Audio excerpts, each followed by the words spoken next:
Well, we made it. Another lap around the sun. I, like most normal people, use Halloween to track my years because January 1st is so overrated. Plus, Halloween is the holiday I look forward to the most, so why shouldn't I use it to mark my calendar? As far as I'm concerned, it is now officially 2025. So, y'all are so last year. Unless you're watching this in the future. In which case, praise be to our mole people overlords who rose from below and took the world by storm. But never mind that for now. Halloween is the best time of year because it's the only time that you can dress up like a fool and eat lots of candy and watch scary movies without being judged. But it's also a time full of nostalgia for me. I like to think back to the feeling of excitement I had as a kid as Halloween would approach, and I'd prepare my costume, and I'd get ready to find out which houses gave out the full-sized candy bars. But now, I just buy myself a bag of candy for myself and cram my face while doing a movie marathon. But it doesn't quite feel the same as the Halloweens of my youth. So, that's why I have to go back and watch movies I would watch as a kid. I promised at the end of my last video that I would review the hugely anticipated sequel to Scary Godmother's Halloween Spooktacular, and, of course, I am a man of my word. Now, I don't have quite the same amount of nostalgia for the sequel. I don't really remember watching the movie as a kid, even though it would have been on at the same time I was binging Cartoon Network, but clearly, if I did see it, it didn't leave as big of an impact on me as the first movie did. But I want to give the movie a fair chance. So, let me get into costume, and let's talk about Scary Godmother, The Revenge of Jimmy. I'm a studious man, so here's a little background about the movie. The movie is a direct sequel to the first film, coming out a year after the first and premiering on Cartoon Network on October 7th, 2005. The movie is based off the second book in the Scary Godmother series, which I still haven't read, but I'll assume the filmmakers did their due diligence in creating a lore-accurate film. Most of the actors from the first film returned to reprise their roles, except, oddly enough, the main antagonist of the movie, Jimmy. I guess the original actor got tired of being the literal worst person to ever exist. Jimmy's buddies from the first movie, Bert and Daryl, also got new voices, but honestly it wasn't very noticeable, so it's not a big deal. The movie has the same exact characters as the first one, not introducing anyone new, so I imagine they just reused all the models and kept it simple. Because the whole film came together in like 3 months, which feels pretty impressive for a relatively early CGI joint. Now, I would love to say that I quickly got about reviewing this movie, but it actually took me around 3 weeks to finally watch it, and it only happened because I woke up at 2 a.m. one day and got bored.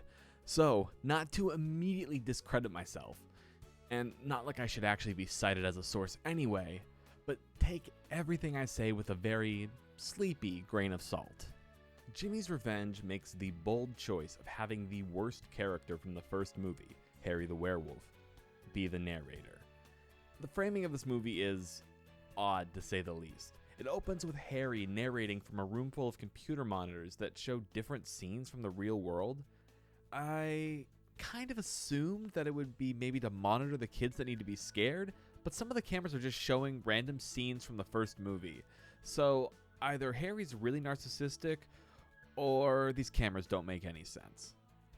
After some silly antics between Harry and the titular Scary Godmother, Harry talks about Jimmy and sort of rehashes the end of the last movie, where Jimmy learns that monsters are real and gets scared out of the spook house. Now, a year later, while Halloween is fast approaching, Jimmy is terrified for what he fears is the worst night of the year. Jimmy is suffering from mass PTSD from last Halloween, and I don't think it's helped by the fact that his mom is telepathic or something. Because she keeps referencing that "don't make that face or it'll get stuck that way" myth, but she is in a different room and cannot see his face. Jimmy, don't make faces! Your face might freeze that way. Now, I have a theory that none of the monsters are actually real, and they are actually just Jimmy's way of rationalizing and representing abuse from his parents. This is undoubtedly a dark theory, but hear me out, okay? In the movie, we never see Jimmy's parents. We only hear them talking. We do, however, see the monsters often. And do you know who voices Jimmy's parents?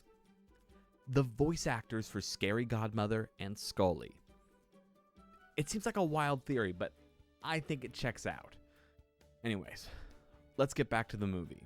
We then cut to Hannah, Jimmy's cousin and the protagonist from the first movie, who's getting ready for Halloween. But she's having trouble because she needs more cobwebs. Hannah takes a trip to the Fright Side, using the skeleton key that she was given in the first movie, which opens the magical gay rainbow door between dimensions, leading to the Scary Godmother, who is busy changing the color of the leaves by baking each leaf individually, which sounds like a truly excruciating process. The Scary Godmother then knits Hannah more cobwebs because why not? We also get a visit from our lovely vampire friends, Max, Orson, and Ruby. And I really noticed here how Max has like the world's worst case of hunchback. Dude just looks like a human shrimp. The movie does a lot of jumping back and forth, so please bear with me and excuse me if I get certain small moments out of order. We go back to Jimmy, who has decided that he has to completely stop Halloween from happening in order to stop the monsters, which is a bold assumption to make, but he's a kid dealing with ancient spooky magic, so I'll give him a pass. This time. Jimmy's friends from the first movie, Bert, Daryl, and Katie, show up and invite Jimmy to go get pumpkins with them and Hannah the next day. And that is when Jimmy hatches his evil plan. To stop Halloween, he has to smash all of the pumpkins. I have many questions about this plan. The main one being, how the hell does he plan to squash every pumpkin in the world? Because I feel like that would truly have an impact, but just smashing the pumpkins in your hometown wouldn't do much. Well, Jimmy does it. Dude smashes like 700 pumpkins in one night, which feels like a Herculean feat of Guinness Book of World Records proportions. And it actually does impact Halloween, and the effects are immediate in the Fright Side, so I guess Halloween is only a local thing in this universe? What about the rest of the world?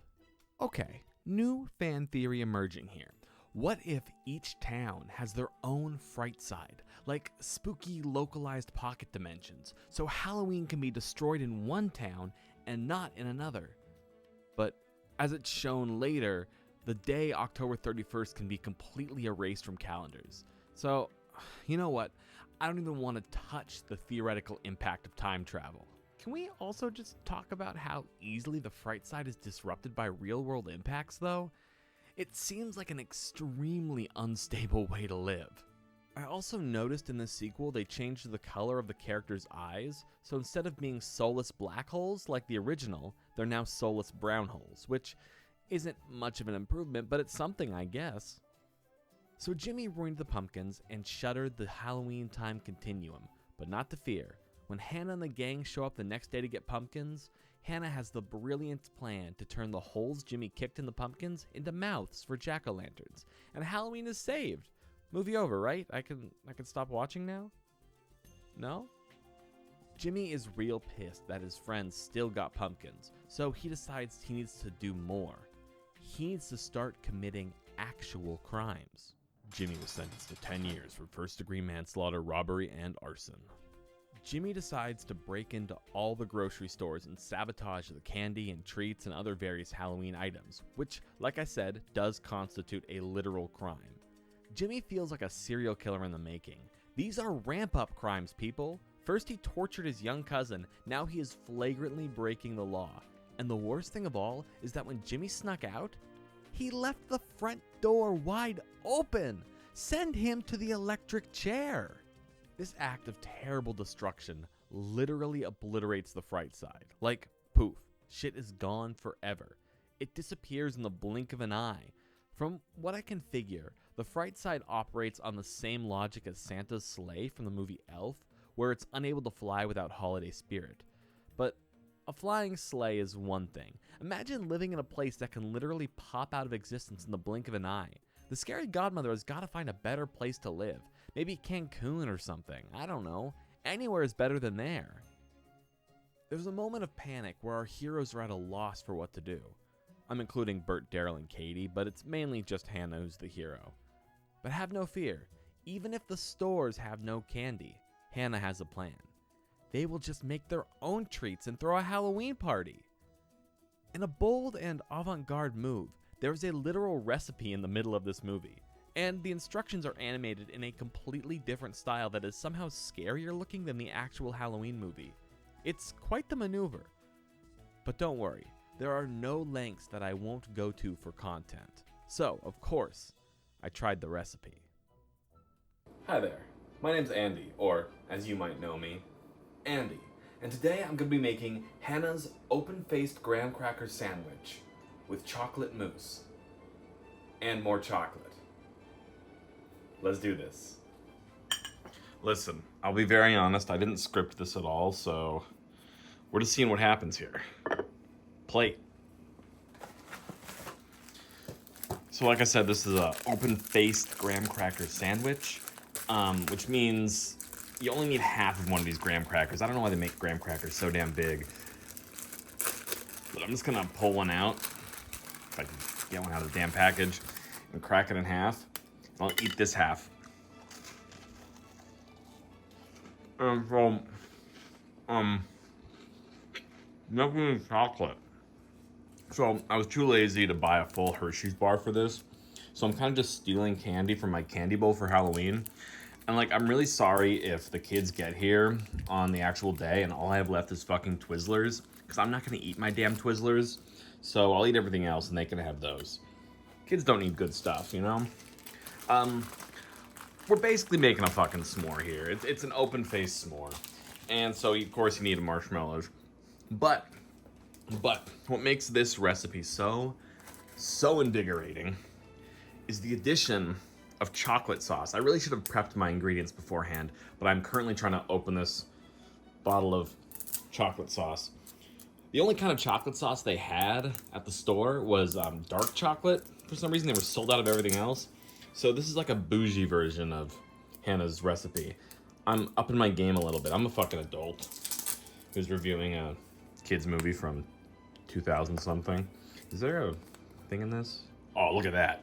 That chocolate goop.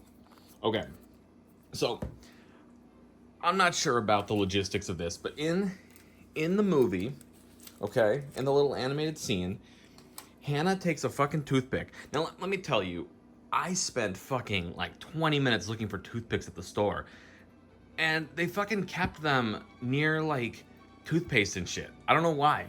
I would not look for toothpaste or toothpicks near the toothpaste, but fuck it. So what they do is they take the toothpick and they take the chocolate bottle and she's, I don't know, kind of squirting out some of that goo onto it. This is a very sexual image. I'm sorry if there are any children watching. And she drew a face onto the marshmallow. Now, I'm no artist, so I'm gonna go like, bam. I give it an eyebrow. How do you do this? Because it's not like, I can't stab it right. Look at that. Give it a mouth. And then she gave it some hair. She gave it some goopy chocolate hair. Okay, so there he is. I'm gonna call him Alfredo. And Alfredo, it's good chocolate sauce. I licked it off the toothpick. We're gonna put this fucker in the microwave. We're gonna cook him. Sup, it's me. I know you've all grown to love Alfredo here. Look at him, he's very happy. He's got a wife and children. We're gonna kill him.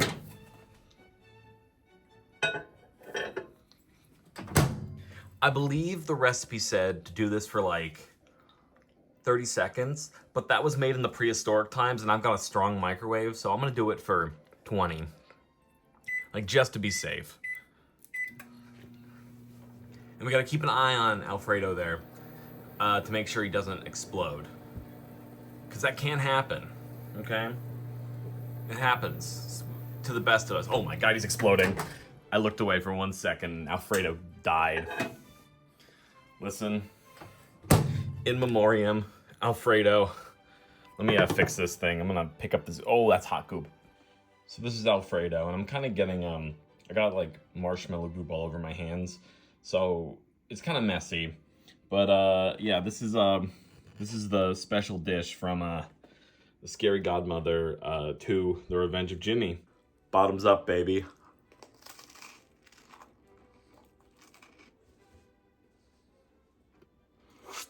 That marshmallow pull.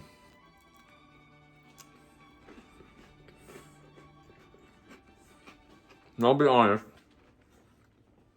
it's basically just a s'more, but you don't cook it for very long and the chocolate's like still hard.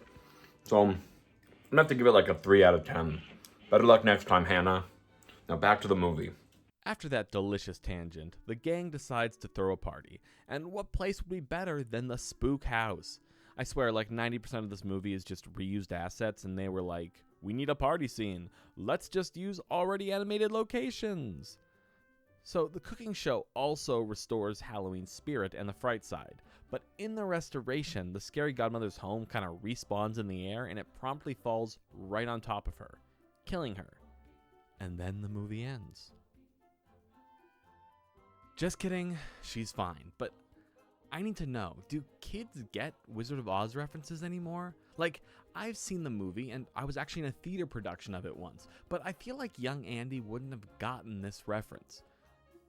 I guess that's just one for the adults. Also for the adults, Scary Godmother feet pics. For free. But also, why is she kinda... Never mind. Not to be outdone by the forces of good, which I guess includes monsters in this case, Jimmy decides to TP the Spook House to ruin their party, which is genuinely a stupid plan. I think he was really running out of ideas because TPing the house actually made it look spookier. It looks like a mummy. But movie logic prevails and the fright side receives its worst punishment yet. It becomes unspookified. As we see the changes that have been made, like Harry the werewolf losing his clothes and becoming naked. This movie is fucking weird.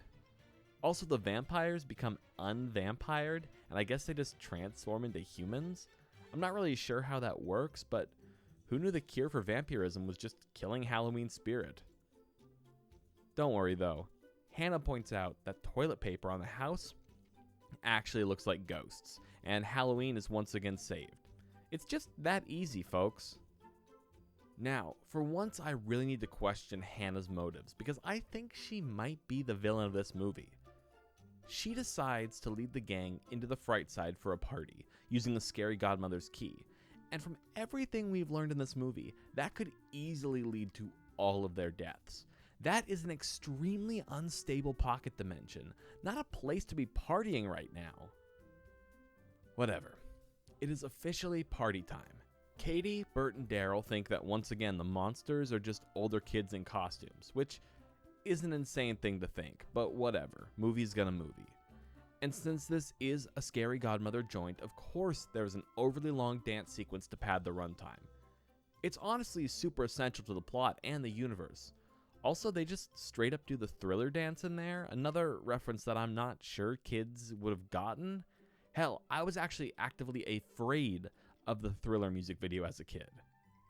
While the dancing is happening, Jimmy has snuck his way into the fright side party, and he's going to try one last attempt to stop Halloween by stealing the grand prize of the party's costume contest. Now, in this scene, Jimmy makes some truly terrifying faces, which honestly would make any child cry for help, but after he is caught in the act of theft, he actually manages to scare Bugaboo with his terrifying costume, and in a shocking change of events, Jimmy is awarded the best costume prize, even though he wreaked havoc for the last 40 minutes and attempted to ruin the party as well. But worst of all, they gave the prize to a dude who is basically just wearing a hoodie. I personally think Skelly should have won. I mean, look at that handsome cowboy. The movie needs a happy ending though, I guess, and if it feels like I rushed that ending, well, I really did. The movie wraps itself up really freaking quickly. I guess that's what happens when you only have 45 minutes available and you really front load the project. Overall, I was actually really surprised with how much I enjoyed The Revenge of Jimmy. It has like 10 times more plot than the first movie, which isn't saying much. but it also has some actually fun, spooky concepts for kids, despite how much I like to make fun of it. However, if I do have one complaint, and it's a pretty massive complaint, I can't believe they finished a second movie and they still haven't explained how the hell Skelly eats anything. Dude is a skeleton with no bodily organs. Where does the food go? These are the kind of things that people are demanding answers to, and I feel like this movie can't be satisfying without that information. Like I said though, I actually had a lot of fun with this movie, and it really feels like a more fleshed out film than the first, making it the perfect way to wrap up this duology that I'm sure will not be seeing a revival 20 years later.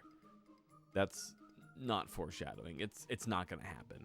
I did, however, find a petition from 2015 that got 162 signatures, but maybe now's not the best time to point out that change.org petitions don't actually do anything. Also, this was one of the comments on the petition, and that is the scariest thing you're going to see this Halloween. Happy Halloween, everyone, and thank you so much for watching. If you liked this video and want more, make sure to comment and subscribe. If you want to catch me live, I stream a few times a week over at twitch.tv/AndiDoesThings.